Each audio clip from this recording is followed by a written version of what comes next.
Merci Monsieur le Président. Chers collègues, eh bien, je vais encore aborder le thème de discussion depuis 14h30. C'est aujourd'hui la journée mondiale du refus de la misère.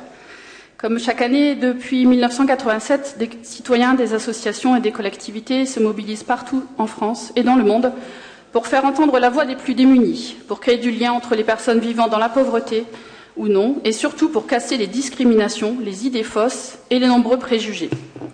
À ce sujet, je vous invite à regarder l'exposition des 15 affiches réalisées par ATD Quart Monde pour combattre les préjugés. Nous l'avons évoqué déjà précédemment, mais le taux de non-recours de l'accès aux droits varie entre 30 et 70% selon les droits. Ces difficultés d'accès et de non-recours touchent au cœur de notre modèle de cohésion sociale, de lutte contre les inégalités et contre la pauvreté. À terme, on retrouve malheureusement une dégradation des conditions de vie des non-recourants et des familles en situation de précarité.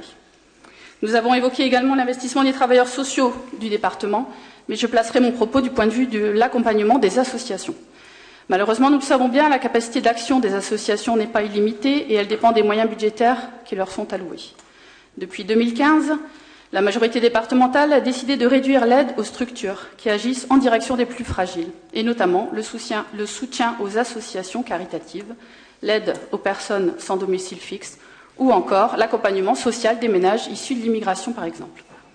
Dans ce contexte, Monsieur le Président, et dans le cadre de cette journée mondiale du refus de la misère qui a pour thème de l'humiliation et l'exclusion à la participation, éliminer la pauvreté sous toutes ses formes, nous souhaiterions connaître le devenir du département, du partenariat entre les associations qui agissent contre les exclusions et le département du Nord. Votre majorité, Monsieur le Président, va-t-elle s'orienter vers davantage d'aide à l'accompagnement des associations qui œuvrent en direction des publics en difficulté et participer à la lutte contre la pauvreté?